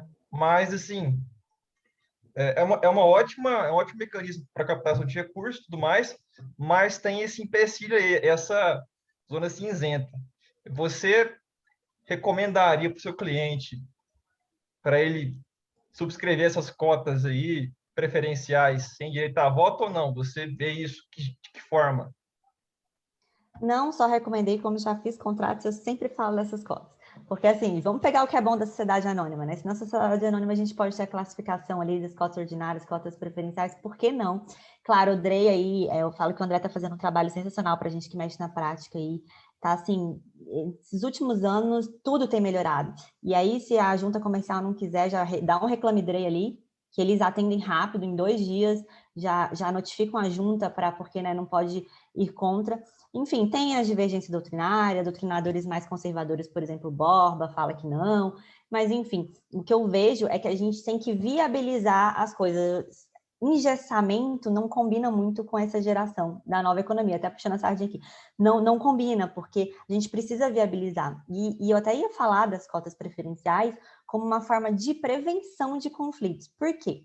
Já falando um pouco dessas startups, essas empresas que entram aí, a gente tem que, às vezes, entram sócios minoritários ali, então, às vezes, o capital social fica bem pulverizado, com 5%, 10%. Isso aí, se a gente colocar com cotas ordinárias com direito a voto, para a governança é péssimo, né? Ter alguns minoritários que vão ter direito a votar, determinadas decisões, vão poder embarrar ali. A gente tem na sociedade limitada ainda que o quórum para alteração do contrato social é alto, né? Então, engessa mais ainda. Então, essas cotas preferenciais, e claro que vai depender da sociedade, né? A gente não está falando de uma sociedade de 50%, 50%, mas ali onde tem uma pulverização do capital. Ela é excelente, porque às vezes a intenção de colocar essa pessoa dentro da sociedade, seja para ela ali virar um sócio, seja ali pode ser que seja, ou normalmente claro que isso é acordado antes, uma preferência em receber dividendos. Então, por que ela vai ter voto? Vamos fazer um balanço nisso aí. Isso para os fundadores da empresa que querem manter o controle majoritário é mágico, né? Porque eles não têm pessoas ali, cotas votantes. Então, e claro que aí a gente tenta compensar de outra forma. Mas eu não só indico, como já fiz, e eu ficava, né, no começo, indicando para todo mundo, vamos fazer, quando eu via, claro, que tinha possibilidade na sociedade, principalmente startups. Aí fiz, inclusive, esse ano, 2 contratos sociais com isso, e teve o registro tudo ok. Foram em São Paulo, então não tive problema lá, não sei nas outras juntas comerciais, mas as cotas preferenciais, eu vejo elas até como esse motivo de prevenção, porque vai dar uma maior governança para a empresa e quanto maior a governança, menor a chance de ter conflitos, né? Então, com certeza, super indico. Bom saber disso, Bruno. Tomara que os tribunais aí não estraguem isso aí, né? Que o Drey fez aí, o André faz um trabalho muito bom lá. Mas tomara que a gente, de fato, tenha essa possibilidade aí sem nenhuma reforma, né? Que é um instrumento, de fato, que é muito bom, né? Que você meio que pega o tipo da SA, coloca para limitada e fica bem mais barato para limitada, porque não tem que arcar aqueles custos altíssimos da SA. Isso é muito bom para startups aí, que você mexe bastante na sua prática. Mas obrigado aí pelo relato prático aí que você já fez essas duas. Nada, mas aí se o judiciário também vir em cima, a gente cai em cima da lei da liberdade econômica, A gente tem que da usar mais liberdade isso. contratual e do DREI, né? A gente não está indo contra nenhuma, o DREI Isso. O expressamente André, autorizou. sim, o André fala muito que a gente tem que pegar os princípios que estão lá na lei da liberdade econômica e usar eles de fato, como o pessoal gosta muito de usar, a função social dos contratos, etc. Sim. A gente tem que usar ao nosso favor, né? Em vez de o lado contrário, ao invés de revisar o contrato, vamos manter o contrato, pelo amor de Deus, né? Porque segurança jurídica é o que a gente quer. Mas obrigado, Bruna. Valeu. Nada. Eu não sei como é que a gente está de tempo, né, Lívia? Posso só responder a pergunta do Matheus? Claro, não, eu ia falar para vocês ficarem à vontade também, a gente fica aqui até 8h30, tranquilo. Matheus, você está perguntando aqui em relação aos contratos mercantis, né? E com relação às tradições jurídicas, Brasil, Estados Unidos e Europa, se eu não acho que o postulado da função social não se expandiu demais. Só me tira uma dúvida, porque quando a gente pensa em função social do contrato, né, a gente está pensando não só nas relações entre contratantes, a gente também está pensando nos reflexos disso para a sociedade. Não sei se a gente está falando ali a mesma coisa. Então, aqui, quando eu tenho essa função social dos contratos, eu devo pensar no que esses contratos vão refletir na sociedade, no que esses contratos vão refletir em relação a terceiros, se pode vir a ofender, por exemplo, a dignidade, o princípio da dignidade da pessoa humana. Eu só queria entender se é nesse sentido, mais ou menos, que você está trazendo aqui a sua colocação. Sim, professor, lógico, tem um mínimo, né? Nada de trabalho ilícito, trabalho proibido, nada que ofenda a dignidade, bens impenhoráveis, bens de família, mas com relação a essa função social, porque de uns tempos para cá parece que grande parte das revisões, logicamente, que penhorar faturamento de uma empresa totalmente não pode, mas não se expandiu demais, não, esse postulado da função social do contrato, da função social, no caso interpartes, porque eu já li alguns artigos, essas tradições lógicas, essas tradições jurídicas do common law são diferentes. Não existe uma função social do contrato no common law, né? A função social do contrato no common law é justamente isso, a segurança jurídica que o contrato vai ser cumprido. E aqui a gente pode pensar na função social do contrato para esse contrato ser descumprido. Eu posso pensar nesse sentido também. Assim, eu particularmente, eu não gosto muito da expressão constitucionalização do direito privado. Eu acho que o direito privado não foi constitucionalizado. Eu acho que a gente tem a tendência, pós-Constituição de 88, tem a tendência de você ler os institutos do direito privado com as lentes do direito constitucional. Então, contrato continua sendo contrato, natureza jurídica, conceito, todas as questões relacionadas ali a esse instituto, elas continuam iguais. Só que eu preciso, tendo em vista a própria Constituição Federal e os objetivos por ela perseguidos, eu preciso fazer uma leitura a partir desta lente daquele determinado instituto privado.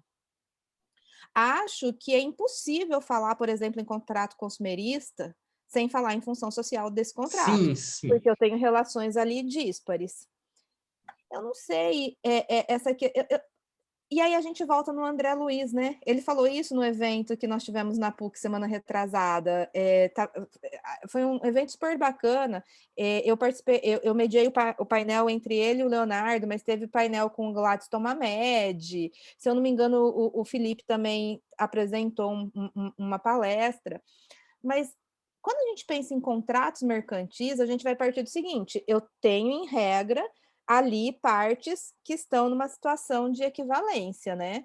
Eu não vou falar, por exemplo, na questão da hipossuficiência, eu não vou falar na questão da vulnerabilidade, né? E aí, por exemplo, quando a gente pensa em contrato de colaboração, talvez eu consiga trazer essas questões se eu tiver, por exemplo, pensando num contrato de representação comercial, né? Pode ser que esse representante comercial ele se coloque, ou ele seja colocado, melhor dizendo, numa situação de subordinação hierárquica, e a gente já viu casos onde a Justiça do Trabalho ela reconhece o vínculo empregatício, né, entre representante e representado. Mas se a gente parte da regra ali dos contratos mercantis, essa questão de você pensar na função social se expandindo demais, assim, eu tendo a concordar com você. Será que ele não, só interrompendo, eu estou tentando acompanhar o raciocínio, será que não é o que ele está querendo dizer, não sei, você me corrige, tá, Matheus, a função social em face, às vezes, da função econômica, como se as duas coisas fossem antagônicas? Não sei se é isso que eu estou tentando entender, porque se tem uma expansão, é como se não tivesse ali a possibilidade de ter a função social se prevalecer sobre a função econômica do contrato. Não sei se é isso, mas ao meu ver, assim, a função econômica, né? O contrato ele em si só é um fenômeno econômico, né? Então a gente tem, principalmente os contratos mercantis, a gente tem que ali, o objetivo deles é a circulação de riquezas, né? De transferência de bens, enfim. Então, a função social ela tem que andar em conjunto com a função econômica e tem que ter um equilíbrio, e não uma sobressair a outra, né? A gente via muito isso, claro, no Código no CDC, na Justiça do Trabalho, né? Mas também está mudando um pouco, né? Esse excesso aí eu acho que não, eu acho que é o contrário, né? Ao meu ver, que está acontecendo. Em vez dessa ampliação, está tendo ali mais um equilíbrio da função social com a função econômica. Não sei se eu me fiz entender. E aí, Bruna, para complementar, que vai exatamente ao encontro do que você está falando, que eu ia falar para o Matheus agora, eu penso o seguinte: a função social, quando você está pensando em contratos mercantis, ambos os empresários, e quando a gente pensa nesse sentido lato de função social dos contratos, quando eu posso trazer prejuízos ou quando ele reflete perante terceiros, eu não sei se a gente estaria discutindo o contrato mercantil em si, o contrato empresarial em si. Eu penso que tenhamos outros instrumentos para discutir os reflexos que esse contrato ele traz sobre o terceiro, por exemplo. Sim, Eu não sei se eu me fiz clara. Sim, porque eu entendi. A gente está falando aqui da função entre empresários, e eu acho que ele está falando do reflexo disso com a contratação com terceiros, né? Não é isso, Matheus? Isso, isso. Na verdade, eu falei entre empresários. Logicamente, para a sociedade sempre vai ter um custo. Nas duas tradições tem um custo para a sociedade, mas é mais com relação entre empresário mesmo. Aí ali nesse ponto eu concordo com a Bruna. Eu acho que não se expandiu, não. Eu acho que ele vem sendo, e aí a lei da liberdade econômica, né? E essas questões que são postas, ela vem dizer isso. Inclusive, o André Luiz fala muito isso no livro dele, né? A gente não tem que falar muito na questão de função social, dos contratos, de determinadas questões que estão lá nos contratos civis como um todo, nos contratos mercantis, porque os contratos mercantis, eles têm especificidades que os contratos civis, de um modo geral, não têm, né? E aí ele bate muito nessa tecla de não se ter essa subordinação, de não se ter essa vulnerabilidade.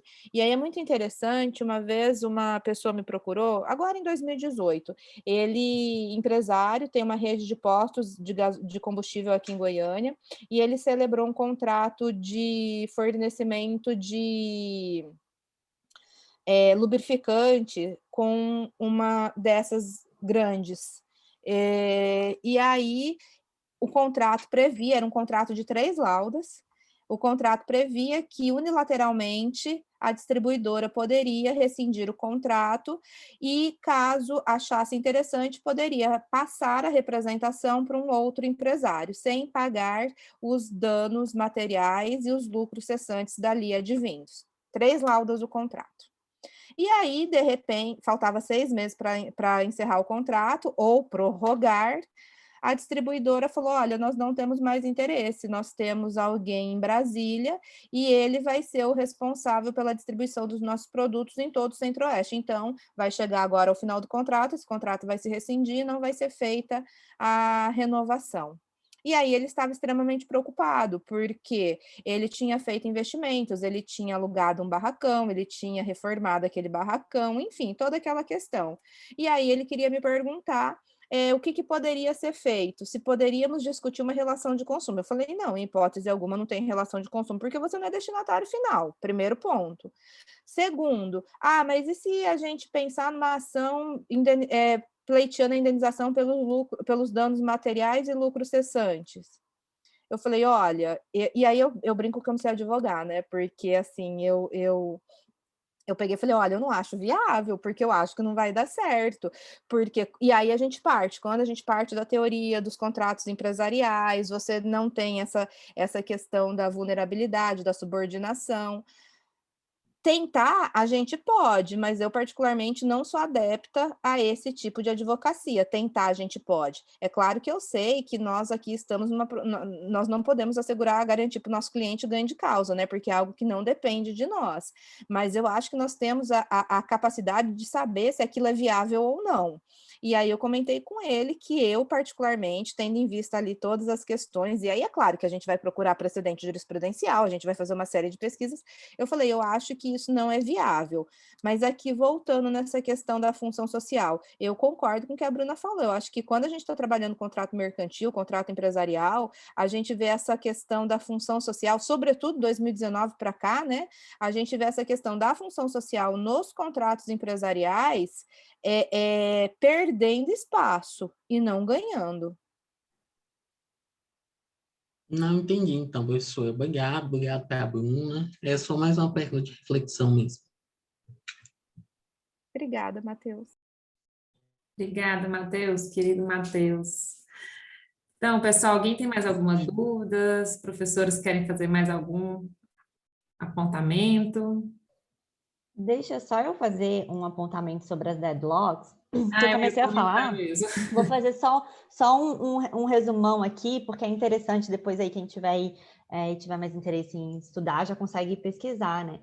Que a gente começou a falar das deadlock provisions, e aí até eu fico brincando com o pessoal que a gente fala muitos nomes em inglês, não é para se aparecer nem nada, é porque tudo que a gente vai estudar vai estar com esses termos em inglês, vão estar em inglês os termos, então vai ser mais fácil vocês pesquisarem, e não adianta, a gente sempre empresta alguma coisa lá do direito norte-americano também, porque principalmente nessas empresas inovadoras que eu atuo bastante, é lá que veio primeiro, né? Então, a gente acaba tentando customizar o nosso direito aqui. Mas, voltando nas deadlocks, o que são as deadlocks, né? Não sei se todo mundo que está aqui sabe.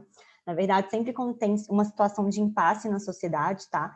Que não, vamos supor ali, principalmente em sociedades com 50%, 50%, um capital bem parecido, assim, tem um impasse em alguma decisão da sociedade e não conseguem deliberar, às vezes, uma situação ou um tema muito importante para a sociedade. Então, fica ali um sócio, vamos supor, 50%, 50%, cada um fala que é A, um fala que é B, e com isso, inclusive, impede o andamento ali da sociedade, né, o regular andamento da empresa. Então, a gente tem que essas deadlock provisions são essas situações de impasse, né, e a gente tenta, no societário principalmente, criar mecanismos justamente para resolver isso. Pô, se a gente tem uma sociedade de 50%, 50%, é claro que se der um problema ali, se um sócio discordar do outro, pô, isso aí vai colocar em jogo a atividade empresarial, né, a empresa. Então, a gente tem alguns mecanismos que nada mais são que cláusulas contratuais que a gente coloca tanto no contrato social quanto no acordo de sócios, que também são cláusulas que não deixam de ser de governança, para a gente resolver esses conflitos. E aí a gente pode falar, eu vou citar algumas aqui, para a gente não se delongar muito, a opção de compra e venda de cotas, a gente pode estipular na cláusula uma opção de comprar com alguma condição, algum valor pré-estipulado e com algum gatilho. Ó, caso aconteça isso aqui, eu gosto de colocar muito isso, ou sugerir isso em algumas cláusulas indenizatórias. Por exemplo, se o sócio descumprir o acordo de sócios, ele vai ter que, principalmente se for alguém que entrou ali como um colaborador, que entrou com um percentual pequeno e tal, se descumprir ali com uma justa causa, alguma coisa assim, vai ter que ter já deixa uma opção outorgada os majoritários ali, recomprar essa participação societária dele para a gente evitar qualquer tipo de problema. E aí a gente já coloca até uma procuração em causa própria, para que depois não crie problema para fazer o registro na junta comercial. Então, essa é uma opção. Aí tem a opção também ali do famoso... são casos extremos, tá, gente? Essas cláusulas, assim, principalmente aquela famosa, né, do envelope lacrado, que um dos sócios fazem uma proposta ou de compra ou de venda com valor X, os dois simultaneamente se entregam algum valor e aí a maior proposta vai ter que vender ou comprar, dependendo da proposta ali feita, né? Tem também aquelas cláusulas de drag, tag along, que fala ali do direito de venda do minoritário, da obrigação de venda do minoritário em alguns casos específicos da sociedade. Então, são cláusulas que obrigam ali, desde que assinadas, né, esses sócios. E a gente também tem que lembrar, só para ficar claro, a gente consegue fazer também, às vezes, alguns contratos, acordo de sócios, não precisa ser todos os sócios, tá? Às vezes, dependendo da sociedade, a gente consegue fazer um acordo de sócios entre os majoritários fundadores e depois entre os minoritários também. Então, a gente pode atuar com blocos. Então, dá para a gente brincar, assim, de verdade, com essas cláusulas. Eu só queria encerrar falando delas um pouco, porque a gente acabou que não falou, não vai dar tempo de falar de cada uma, né, especificamente. À vontade, Bruno, se você quiser complementar mais. Não, se alguém tiver alguma pergunta específica em alguma cláusula, mas enfim, só que deadlocks normalmente são esses impasses aí que tem algumas umas soluções mais drásticas, né? E aí, claro que tem que ter um equilíbrio também para não ser que normalmente a gente utiliza em sociedade 50%, 50%, porque se a gente falar numa sociedade tem um sócio com 80%, um minoritário com 10%, tem que ter uma linha tênue aí para um abuso, né? E aí a gente não quer que chegue no judiciário, então tudo que pode ter um risquinho do judiciário ali, a gente tenta evitar. Então aí a gente já não colocaria uma cláusula dessa, vai ou fica, né? E tentaria colocar uns outros mecanismos de resolução de conflitos. Mas cada sociedade é uma realidade, então a gente tem que ver o que melhor se adequa e o que os sócios também querem, né? Boa noite, doutora Bruna, tudo bem? Eu tenho uma dúvida em relação à questão que você tocou no assunto agora de sócio minoritário ilimitado. Pergunta assim, no cenário em que você está advogando para um sócio minoritário, qual postura geralmente você adota no sentido de evitar esse abuso de maioria do sócio majoritário numa possível exclusão, quando da redação do acordo de sócios ou até mesmo no contrato social? De que forma que você lida com isso, geralmente? Se a empresa não tiver um contrato, os contratos não forem bons e tal, eu já tento fazer de tudo para não colocar a cláusula de exclusão extrajudicial. Porque aí, caso tiver alguma exclusão, vai ter que ser judicial. Isso já é a pedra no sapato. A gente pode colocar ali algumas cláusulas, por exemplo, até o direito, o tag along, que é o direito de vender junto, né? Caso ali, isso aí também a gente presta das sociedades anônimas, né? Que caso ali vá mudar o controle societário da empresa, os sócios majoritários resolvem vender ali a participação deles, o sócio minoritário não precisa, né, ficar ali naquela sociedade. Imagina uma sociedade em que você tem 10% dos outros sócios, ou um outro sócio tem 80%, 90% da sociedade, eles resolvem vender e te deixar ali. Você fala, opa, peraí, ainda mais limitada que a gente tem ainda o afecto societário, né, tem um pouco mais essa pessoalidade, então a gente consegue fazer isso. Tem algumas cláusulas como, por exemplo, eu costumo colocar também, sugerir na distribuição de lucros, que é bem importante. Normalmente a gente coloca distribuição desproporcional, porque aí a gente consegue brincar no acordo de sócios como é que vai ser feita essa distribuição. Então, eu sempre coloco também, quando eu estou pelo minoritário, eu tento passar, né, porque é tudo uma negociação também, a gente coloca na mesa e vai ver o que vai acontecer, colocar ali que em caso de deliberações para se discutir a distribuição de lucros, que o voto do minoritário vai ser decisivo, ele vai poder ter direito de veto na decisão, porque isso interfere diretamente né, nele. Então, eu tento pegar as causas, você tem que pensar nas causas que pode afetar ele, as piores causas, exclusão, distribuição de lucros, às vezes, se ele é um sócio operacional ali, que ele mexe na parte, não sei, de contratação, então, alguma coisa ali que vai alterar a função dele, então a gente consegue colocar esse mecanismo, mas claro que um sócio minoritário ele tem desvantagem, né? Não é o melhor cenário do mundo, mas a gente tentar diminuir aí esse risco para ele. Certo, obrigado. Alguém gostaria de fazer mais alguma pergunta? Paulo, fica à vontade, Paulo. Não, eu quero só dizer que tem aulas que a gente senta assim e é um martírio. Essa aqui é como se fosse a aula que, que você senta assim, você ouve e você nem vê o tempo passar. Para mim foi uma aula mesmo, que a Fernanda e a Bruna proporcionaram para a gente aqui. É, é, quando a gente tem esse tipo de evento assim, de a oportunidade de poder ouvir as pessoas que estão na prática, assim, sobre determinados assuntos, parece que fica muito mais fácil, fica muito mais tranquilo. Eu acho que isso desmistifica um pouco o direito empresarial, né? Então, eu não sei se vocês já terminaram, mas, assim, questão de exposição, mas eu queria, Bruna, só que você falasse um pouquinho da questão do shotgun, que você fala um pouco no Instagram, que eu acho bem interessante. Se puder só pincelar rapidamente sobre esse tema. Famosa cláusula shotgun. Ela foi sucesso, que é diferente, né? E ainda naquele meu post lá eu coloquei a foto da espingarda. Então, o pessoal gosta de um trem diferente, né? Tá, mas a cláusula shotgun também é uma deadlock provisions, assim como as outras que eu falei, assim como o envelope lacrado, ela até parece um pouco com isso, que nada mais é do que quando os sócios estipulam ali, né? Que em caso de impasse, e quando eu falo impasse, gente, não é qualquer impasse, tá? A gente coloca lá, especifica os impasses, ou seja, impasses mais graves, que vão ali afetar a empresa, realmente. Porque também não adianta você colocar, pelo amor de Deus, uma cláusula dessa, gente, e deixar genérico, pelo amor de Deus. Imagina a confusão que isso vai dar, vai ser pior do que não ter a cláusula. Então, nada mais é do que um sócio tem direito ali, ele notifica o outro, em determinados, quando der o gatilho de algum impasse específico, ele notifica o outro, falando se ele quer comprar ou vender a um determinado preço, né? Aí, esse primeiro notificante aí a gente vai estipular como é que vai ser a forma da notificação, prazo para responder.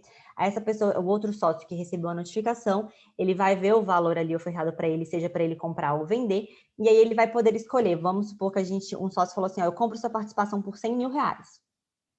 Aí ele vai falar, você compra minha participação por R$100.000? Então, né, ele ativou a cláusula shotgun, ele notifica essa ativação da cláusula. Então, ele fala assim, então agora eu posso escolher se eu vendo por R$100.000 ou se eu compro a sua por R$100.000. Então, na verdade, isso evita com que ele faça uma proposta muito baixa, porque se ele fizer muito baixa, o outro compra, né? Mas essa cláusula, claro que é uma cláusula extrema e ela tem alguns problemas. A gente tem que pensar que os sócios vão ter aquele dinheiro, né? Porque imagina, você notifica, aí você fala, cara, eu não tenho dinheiro para comprar, vou ter que vender. Então, os sócios eles têm que estar bem organizados financeiramente, porque senão ele pode acabar numa dessas saindo da sociedade porque não tinha dinheiro para recomprar a participação. Então, são cláusulas extremas. Mas, assim, também tem como brincar. Isso aí é porque a gente emprestou dos Estados Unidos, ficou famosa o nome da cláusula, mas a gente pode fazer mecanismos disso aí, né? Pegar uma garantia do sócio aí, né? Às vezes, sei lá, hipoteca, um penhor de algum bem. Para quê? Pega garantir as próprias cotas, uma opção de compra ali automática. Ah, verdade. Boa. Verdade. Né? Mas tem como também faz sentido. fazer... Mas é bom, a gente, principalmente quem tiver a oportunidade aí, entra no site das juntas comerciais, não vai ter os acordos de sócios, a maioria não vai ter porque a maioria não registra, mas os contratos sociais, principalmente de estatutos e tal, começa a dar uma lida, vocês vão começar a ver cláusulas interessantes e isso faz com que a gente... Eu sempre dou essa dica porque foi assim que eu comecei a aprender antes da prática esses assuntos, lendo os documentos. E claro que quando a gente vai aparecer no cliente, principalmente aquele cliente que dá para a gente revisar, apesar de que quem é advogado sabe que revisar é pior do que fazer um contrato, mas quando a gente revisa, a gente consegue ver ali outros contratos de outros escritórios, de outros advogados e consegue ampliar nosso banco de dados aqui da cabeça. Bruna? Oi. Boa noite. É só uma pergunta bem rápida, não quero tomar muito tempo dos participantes. A senhora comentou sobre estudar contratos pela junta comercial. Então, no site da junta comercial eu tenho acesso a outros contratos? Eu não... Senhora não, tá, gente? Por favor. Por favor, pelo amor de Deus, eu tô cara de senhora. Mas eu não sei as outras, mas a JusCesp de São Paulo, sim, tá? A Juscesp de São Paulo você entra, as outras você tem que pagar para ver. A Juscesp de São Paulo você consegue entrar lá, normalmente você joga no vamos supor, você quer... E é um jeito que ainda eu faço, por exemplo, chega uma empresa para mim, num objeto social que eu ainda não atuei, por exemplo. O que eu faço? Eu falo, vamos lá, eu pego os players do mercado, que são as maiores empresas do mercado nesse mesmo segmento, e normalmente estão em São Paulo, e vou na junta comercial, já pego todos os atos e os documentos societários e começo a dar a partir disso. Então, eu faço isso, e aí eu consigo saber o caminho que os maiores fizeram para conseguir fazer com que, né, pelo menos aproximado. Eu sempre pergunto para o meu cliente, assim, falo assim, tá, principalmente startup está começando, uma coisa nova, eu falei, tá, mas você tem algum player aí que é seu concorrente, em quem você se inspira? Aí ele fala, a gente já consegue entrar, ver os documentos, já consegue entrar no site, ver termos de uso, que a gente consegue entender a lógica, e para a gente que é advogado, né, porque a gente não tem como saber todas as áreas, chega lá de imobiliário, chega de fintech, que é um outro mundo completamente à parte, então eu sempre faço isso, eu leio o documento, eu vou atrás, que aí a nossa cabeça vai organizando, né? Posso só fazer uma complementação ao que a Bruna falou? Eu estou vendo aqui que o Matheus se formou agora, né, Matheus? A Ana Thalia, eu sei que formou o ano passado, porque a Ana Thalia foi minha aluna de Empresarial 4 e foi me Em orientando no fevereiro. TCC. Você formou agora, né? A Ana Thalia foi minha aluna de Empresarial e TCC, e o TCC dela foi defendido... Saudade também, Lindy. Essa daqui ela gosta de recuperação judicial. Eu acho o societário muito mais interessante. Mas gosto, né? Cada um tem o seu. A Ana Thalia estava no nono período, no primeiro /20, então ela formou agora no final do ano. E os meninos aqui, José Alves, o Daniel, eu sei que o Daniel está aqui na FD, o Vitor, vocês têm rostinho de menino novo e que está na graduação. E aí, para complementar o que a Bruna está falando, eu sempre tenho dificuldade, Bruna, em arrumar uma doutrina que eu goste de estudar por ela. Eu sei, assim, eu acho que hoje o André Luiz é um dos melhores, mas eu também gosto muito daqueles classicões, sabe? Eu sou apaixonada em Túlio Ascarelli, em Rubens Requião, no Carvalhosa. Sim, pena que o do Carvalhosa, né, eu não sei, acho que foi a Natalia que falou, a Bruna, não sei, o do Modesto Carvalhosa, eu espero algum dia ganhar de presente a coleção dele, né, porque, cara, professor, pagar R$3.000 em livro, assim, não dá, né, mas enfim, fantástico. A vez que vieram me oferecer a coleção dele, eu falei, olha, eu só não vou comprar porque não tem volume de títulos de crédito, então só por isso eu não poderei ficar com o Tratado de Direito Empresarial do Modesto Carvalhosa. Mas eu, particularmente, eu tenho muita dificuldade em achar uma obra que fale, olha, essa daqui me agrada, essa daqui atende às minhas expectativas.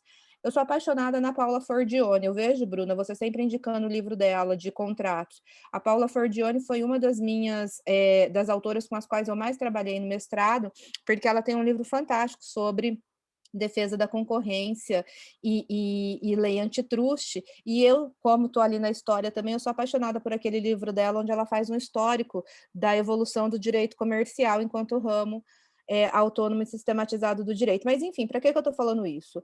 É muito complicado a gente aprofundar em um determinado tema que hoje, quando você advoga no direito societário, é extremamente importante. Por exemplo, você falou da tag along, você também tem a drag along.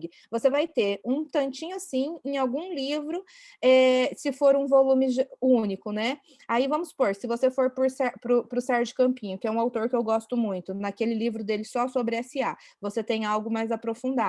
Mas essas questões que você veio trazendo aqui, a gente não encontra. Contrato, eu já tive ex-aluno que me liga e fala, professora, a senhora pode me mandar um modelo de contrato para eu usar aqui no meu escritório? Não posso. É a minha produção intelectual. Vamos fazer uma parceria? Aí é uma outra história que a gente pode pensar em conversar, né?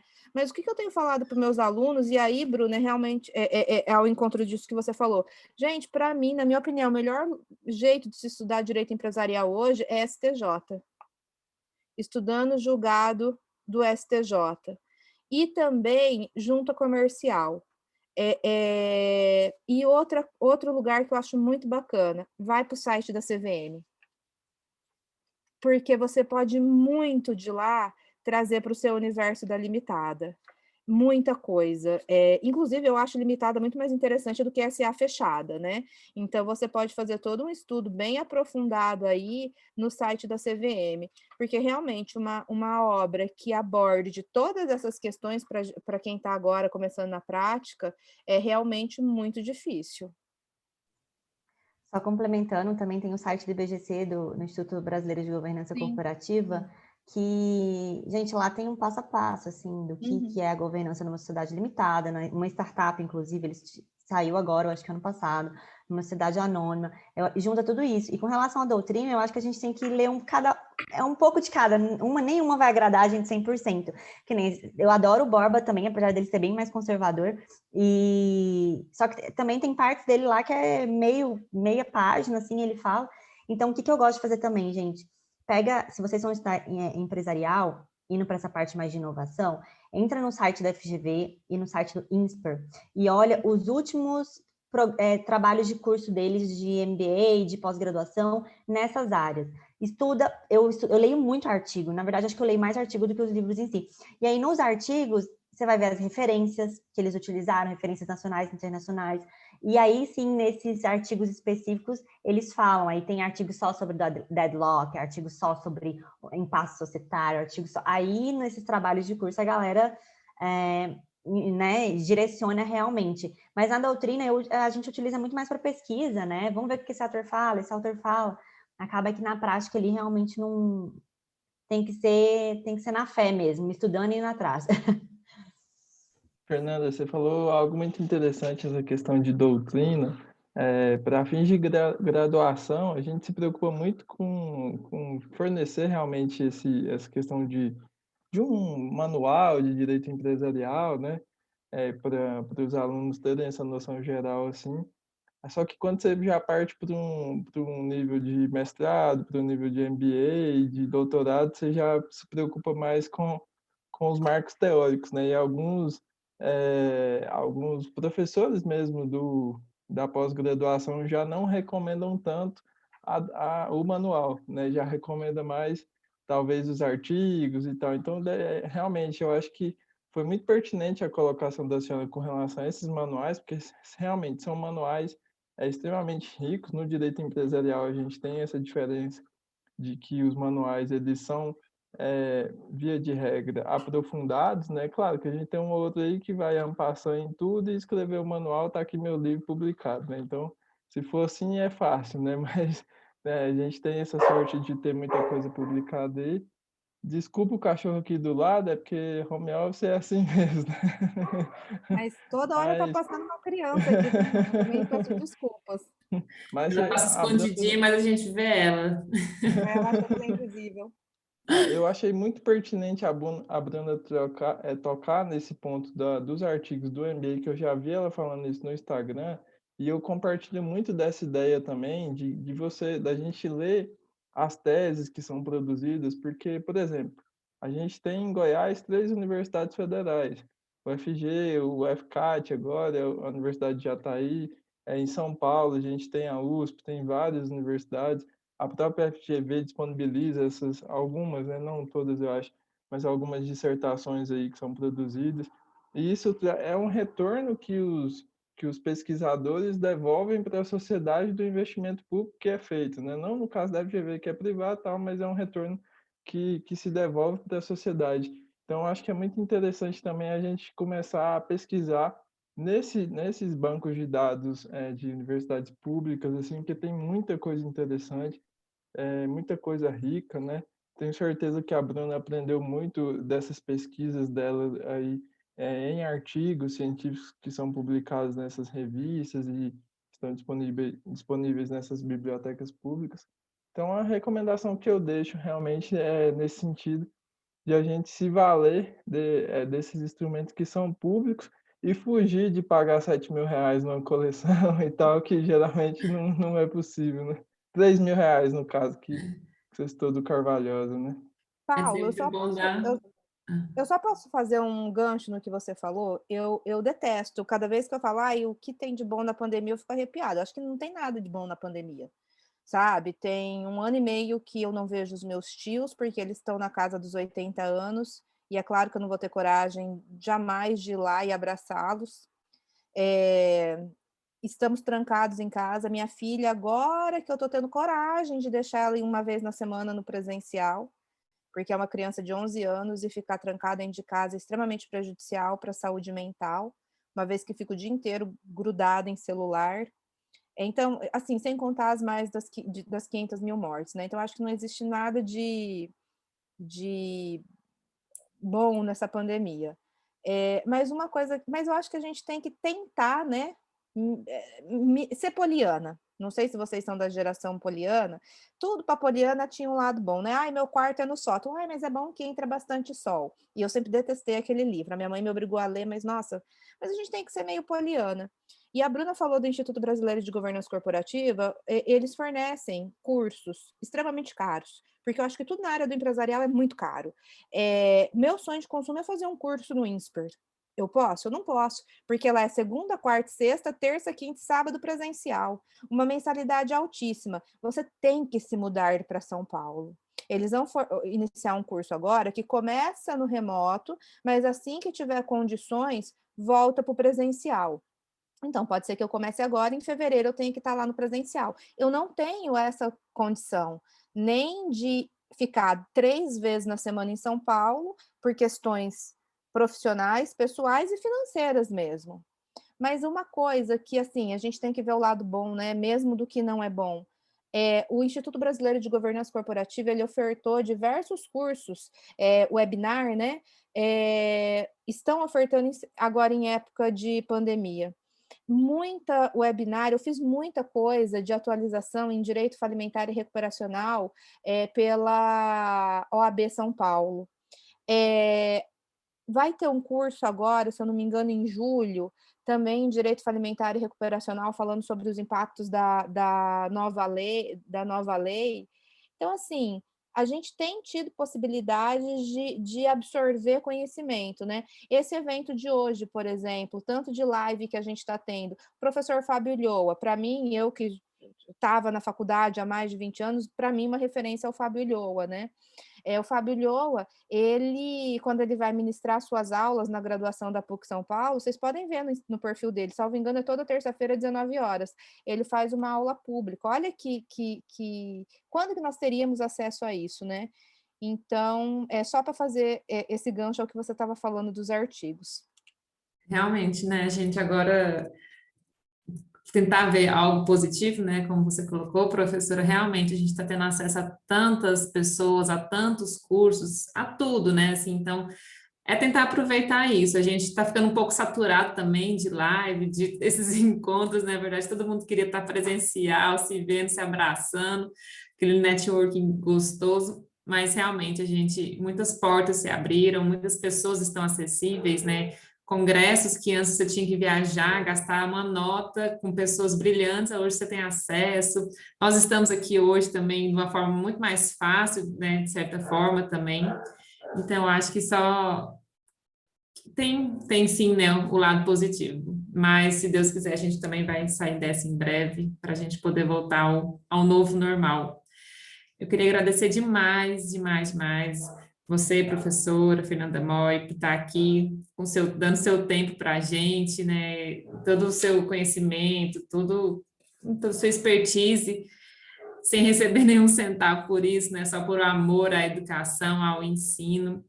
Você nos inspira, você agrega muito valor a tudo que você faz, você realmente é uma inspiração. Eu, infelizmente, não fui sua aluna, mas como eu disse no começo, você sempre é lembrada com muito amor, com muito carinho pelos seus alunos, então acho que isso não tem preço.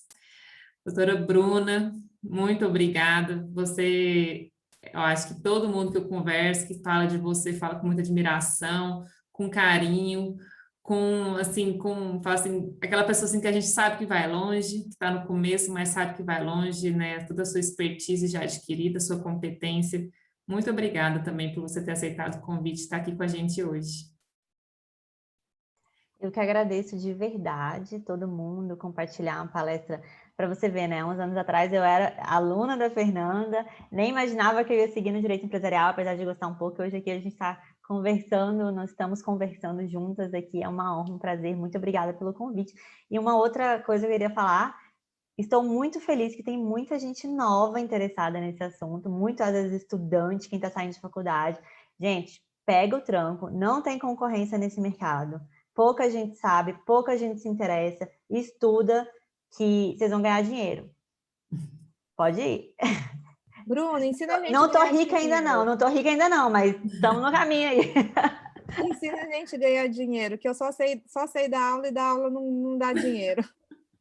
Infelizmente, nesse nosso país não é valorizado, né, Não, professora? educação não... Tem professores na família, eu sei como é. Mas é A o que eu Bruna precisa disse, dar um workshop desse pra gente. tem coisas que o dinheiro não compra, né, que você já conquistou, graças a Deus. Gente, muito obrigada. Vou liberar vocês. Agradeço muito a participação de todo mundo. Fiquei muito feliz, a sala cheia. É muito bom ver, igual a Bruna falou, esses rostinhos novos aqui, muita gente nova. Lá no IEAD, né? Não sei se quem não está, se quiser se inscrever, fique à vontade para me mandar mensagem, para procurar a gente nas mídias sociais. O que eu gosto muito do EAD, além desse todo esse conhecimento, dessa troca, é exatamente esse networking, a gente conhecer, a gente conversar, a gente ouvir pessoas que estão já caminhando, né, e seguir junto. Então, assim, é um network muito positivo, são pessoas que estão pensando à frente, que estão querendo, além de um simples advogado, né, realmente crescer na carreira, se tornarem autoridades nos temas que forem seguir. Então, quem não for do IEAD, quiser se inscrever lá no nosso núcleo ou em outros núcleos, sintam-se muito convidados. E eu agradeço vocês. Uma ótima noite e um bom descanso. Muito obrigado. Eu quero agradecer também particularmente a professora Fernanda. Eu queria conhecê-la já há muito tempo. Tive essa oportunidade aqui hoje no virtual, né? E quero te parabenizar realmente, Fernanda, pelo legado que você deixa na vida de seus alunos. É porque todos os que eu ouço, de fato, eu não estou sendo, não estou exagerando. Todos os que eu ouço que me disseram que tiveram aula contigo, gostaram demais, gostaram do direito empresarial. Eu vejo que por sua causa, porque como você conhece muito profundamente a matéria, você transmite isso de uma forma muito didática, muito fácil, trazendo para a realidade, né? Foi a minha primeira oportunidade de poder te ouvir, né? Pessoalmente, eu ouvia falar de você, mas hoje eu pude te ouvir e eu já senti, né, dessa primeira oportunidade assim, que é profundo, que é didático, que você vai lá no 1050, volta lá na questão da sociedade limitada, sociedade anônima, muito fácil. Não é uma matéria fácil, mas você, com a sua expertise, você consegue traduzir isso aí para a realidade. Então, meus sinceros parabéns. Infelizmente, no nosso país, o professor não é valorizado da forma que deveria, mas acredite que o legado que você está deixando na vida de pessoas, o que você está construindo na vida de cada um, através das suas aulas cotidianas, isso aí você vai levar por gerações e gerações. Então, meus Sim. parabéns. Bruna, muito obrigado também pela sua presença. É uma honra poder te ouvir e vamos junto, espero poder contar com vocês duas mais um pouco também mais para frente aqui no IAD. Obrigado, viu? Vocês me chamando, eu venho na hora. É um prazer, de verdade. Coisa boa ouvir isso. Gente, então, muito obrigada. Uma excelente noite para vocês, viu? Tchau, boa noite. Boa Tchau, noite. Beijo, boa noite. Boa noite, Beijo. pessoal. Tchau, Obrigado tchau. aí, hein? Até mais. Tchau, tchau. Obrigada a vocês, gente. Até mais.